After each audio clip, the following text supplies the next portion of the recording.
Need a reminder of the good in the world? How about ways that you can make a difference, all while following your passions? Then you've come to the right place. Here on Be the Good with Kate, I have the honor of speaking with people from across the globe and such a wide array of backgrounds, all with the common bond of following what lights them up while making the world a better place along the way. My name is Kate Cherichello Tente, and I am so grateful you are here. If something in this episode resonates with you, please reach out. I absolutely love hearing from you. And if you're willing to spread the word, sharing these good news moments with others, a share on social, comment, review, or a text to a friend about Be the Good with Kate, all goes such a long way. Thank you. I've learned so much from all the guests on Be the Good with Kate over the years, and I hope you leave here with some nuggets that stay with you too. Here's to making the world a better place in any way, shape, or form.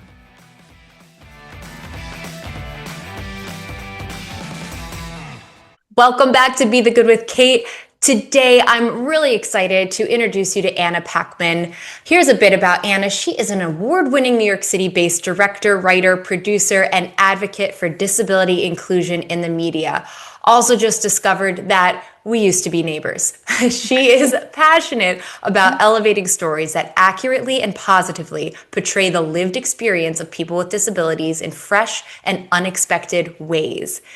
Anna has a very interesting mix of places she's worked on her resume, including NBC Universal, and she is now the head of digital marketing for New York State's Economic Development Agency, where she oversees digital marketing and content strategy for the iconic I Love New York campaign and helped develop I Love New York's nation-leading accessible tourism initiative. Anna holds a BS from New York University, an MBA from Columbia Business School, and a certificate in sketch writing from UCB, which is Upright Citizens Brigade. Anna, thank you so much for chatting with me today. Yeah, thanks for having me here, Kate. Oh, absolutely. My pleasure. I'm so glad that we connected.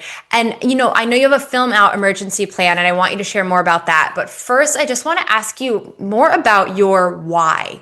Why is this such a focus of your career? And how did you develop such a strong passion for advocating for the disability community? Yeah, great question. So I am a member of the disability community myself. I was born with a physical disability called cerebral palsy. And so growing up, I didn't really see people who shared my lived experience or even, in any way look like me, represented in the media. And in those situations where there was a character who used a wheelchair or had another physical disability, more often than not, that would be played by someone who did not have a disability themselves, and that was very apparent. And a lot of times those storylines just didn't accurately represent the lived experience. So it's something I've been passionate about because it's something I wish I had growing up. So I want to create that for other young people, who are coming up. And, I think it's just so important for representation and authenticity to see yourself in the media, and also for other people who don't have disabilities to really understand the disability experience, because that's often how we learn about the experiences of other communities, is through entertainment and the media. It really is. There's so much that we get the impressions of, or even I joke about musical theaters where I learned American history between 1776 and Hamilton. But as much as I joke about it, there's also so much realness to it. Even the things that might not be as historically accurate, they get stuck in your brain. And so I can only imagine, what you're seeing, since you are so familiar with what's being done for the disability community in the media, just the correct and the incorrect perceptions, the lack of any perception so much of the time. So what is it that you have seen, even just in the last 10 years, really change for the better with all of this? I think one thing that has definitely changed for the better in the past 10 years is the casting side of things.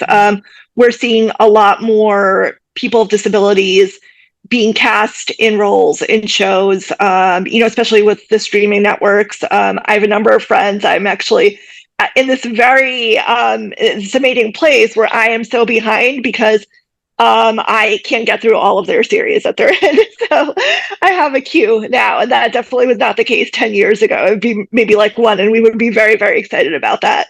So it's exciting to see more and more people getting cast and there being more representation in front of the camera for sure. Oh, excellent. You know, right off the bat, what came to mind is Ali Stroker in Oklahoma on Broadway. If anyone listening is not familiar, she is a wheelchair user, correct? And she was Ado Annie, which is one of the leads, secondary leads in the musical. And something that you tell me more from your side of things, but I know just from the casual observer, I'm seeing this amazingly talented person in the spotlight. And what I appreciated was it wasn't like this character has to be in a wheelchair. It was just a character, and it didn't matter what she looked like. There was nothing in the script that said she had to be this way or that way. It was a personality character more than anything. And I just loved that it was just Allie. It wasn't, oh, because she's in a wheelchair, she had to do it. And she was part of the cast, and it finally gave this, I don't know, would you say like opening a door that is so long overdue? I don't, tell me more from your side. Yeah, and I love that you brought up Allie because she's actually a good friend of mine, Oh, no and I've way. known her since the beginning of her career.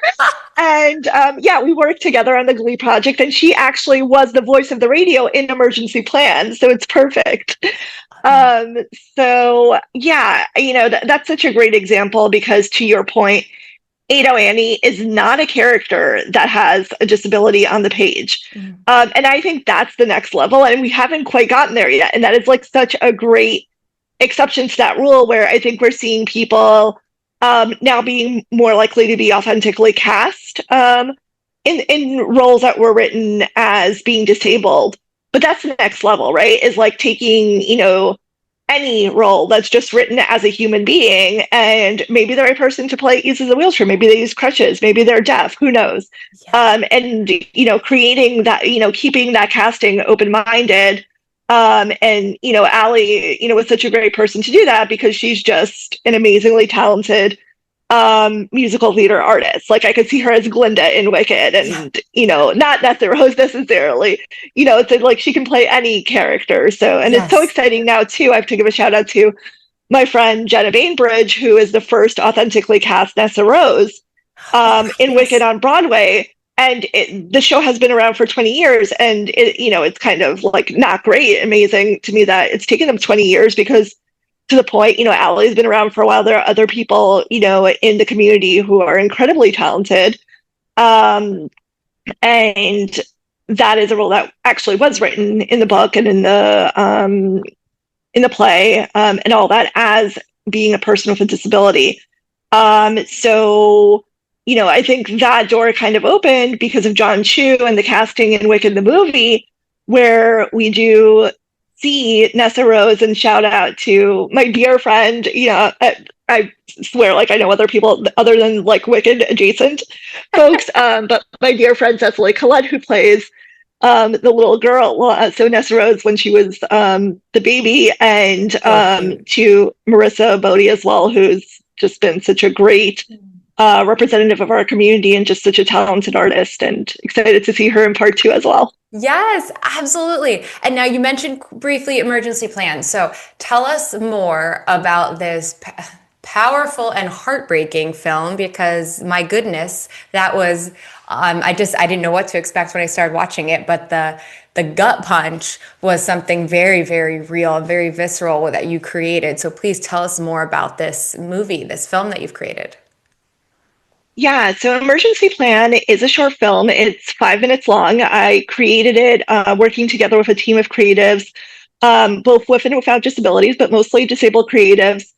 Um, and we created it for the Easter Seals Disability Film Challenge, which is a filmmaking competition that challenges people with and without disabilities to create a 5 minute film in just 5 days. And that's including the whole production, all of post production, which anyone who is a filmmaker has, ever contemplated making a film understands is very, very challenging indeed. And so every year they give us a theme that we have to follow, a genre. And this year, they assigned us thriller slash suspense. And, when you read my bio, you mentioned I did the sketch program at USP. I'm actually a comedy writer. So all of my past work is very, very funny. And I say that because if the only thing people watch is Emergency Plan, they might not understand that. Yeah. So this was completely out of genre for me. And it was the first time that I'd done, such a serious topic. And, I thought, kind of with that topic being assigned, it was an opportunity to just pick something that was very critical to the Yes. disability community and to shine a spotlight on it and to bring awareness to it and to use that, challenge to just open people's eyes to something that is very real for us. And so Emergency Plan follows a family, a couple, a mom and a dad, both of whom have physical disabilities and use motorized wheelchairs. And they have a young child. And in the film, they are in the midst of an earthquake emergency. So there was just an earthquake, and there's aftershocks that are coming, and they're getting all of this information from a hand crank radio, very War of the Worlds, Orson Welles style. We don't actually see the outside world. We're on a very small budget. So, that's kind of a creative way around that. Mm-hmm. But, they're physically unable to get out. They're, relying on help that never came. And they have to make this really difficult decision of how they can save their young son, who is not someone who has a disability. And it just shows that also disability issues impact people with disabilities, of course, but also people who don't have disabilities, family members, friends, and so forth. And what inspired the film was actually, not just one situation, but most recently, the LA fires, where there were, unfortunately, these stories of people who were stuck in their homes, were not able to evacuate, and the system just let them down. And unfortunately, they passed away. I mean, just the amount of emotions that go into that. And thank you so much for what you're doing to get these insanely important messages out to more people. I may be overgeneralizing, but I think it's all too easy to miss so many important topics, in so many lanes in our lives when we aren't exposed to them regularly. Like, for somebody who is living in maybe a town that just everybody seems, and I say that with some major air quotes, seems like they don't have a physical disability, or, that everything is that kind of Pleasantville vibe, or, fill in the blank with what you will. And it's not in their circles, and they don't realize that this is happening and the needs. I mean, how do we get the messages to any of us who are not seeing them regularly? You're in New York City and you're a part of the disability community. I mean, there's so many ways where you're seeing it. When I was in Manhattan for 14 years, we see all sorts of people every single day. And now I'm in a suburban location where it's very different, and there's people. And where I'm going with that? Where is my question there? Sometimes this happens. I let my thoughts keep going. But what do we do? How can we keep getting these messages to the channels that might not be otherwise getting them? Well, I think it's really incumbent on the entertainment and media industries. We talked about how it's becoming more inclusive in front of the camera, but I think it's equally important that, we look at what's going on behind the camera. And I can guarantee you there is next to no one who looks like me, who's in a director position, who's a studio executive. Writers' rooms, less than 1% of writers in writers' rooms have disabilities. And so that's why the stories are not getting written, they're not getting told, is because simply the people, who are writing for shows, who are, represented in selling scripts, they don't have the lived experience. And they're not able to tell those stories authentically. So they a lot of times shy away from telling those stories at all.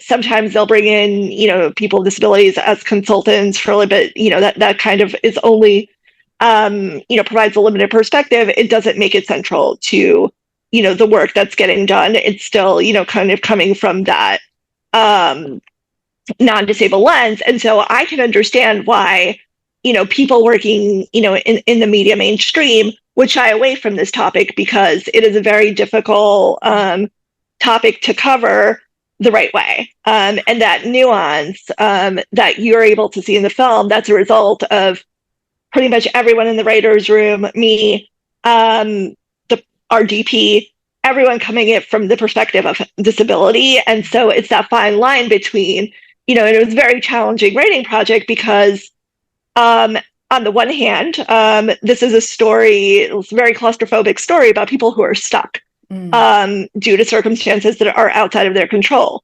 At the same time, to make a good film, you need to give your characters agency. So it was like, how do we do this without making it into a super petty project, which is probably the way this would have, kind of come across if it was done by the mainstream system, which is just not used to telling these stories in an authentic way, and just still giving the characters, the parents agency in the actions that they're taking, because throughout the film, and folks can watch it for themselves, we see them making decisions, difficult decisions, but they're very much in control of what's going on there within that like smaller, that zoomed in lens of, what do they do about their son.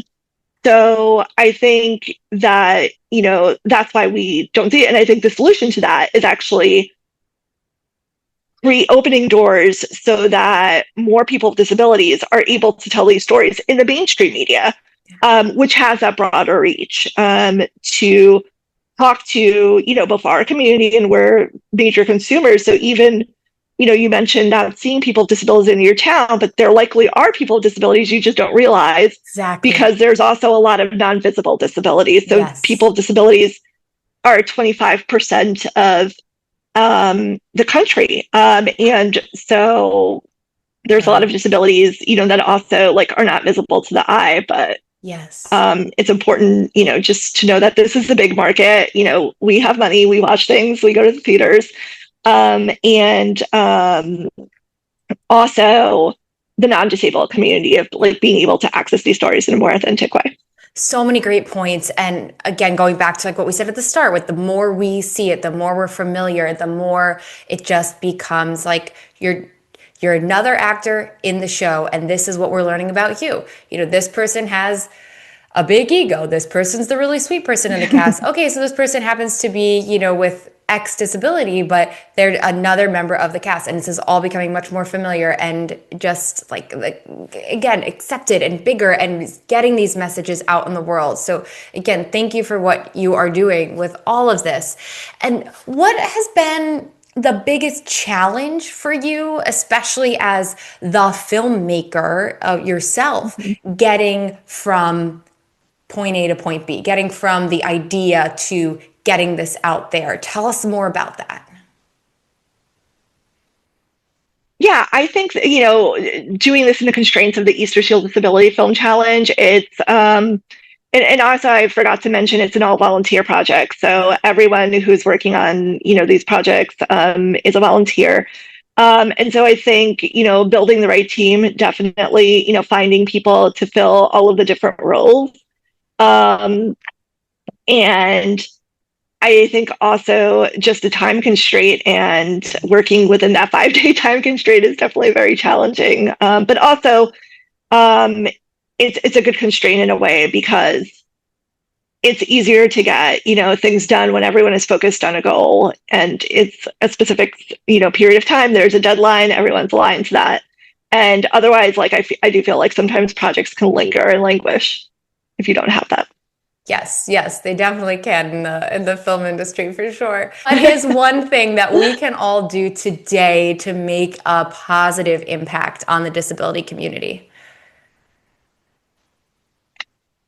I think just being aware, it starts with that, and just understanding that people with disabilities are people like anyone else. and just being more aware and being allies. I think, we're at a time now in this country where, unfortunately, all marginalized communities need as many allies as possible.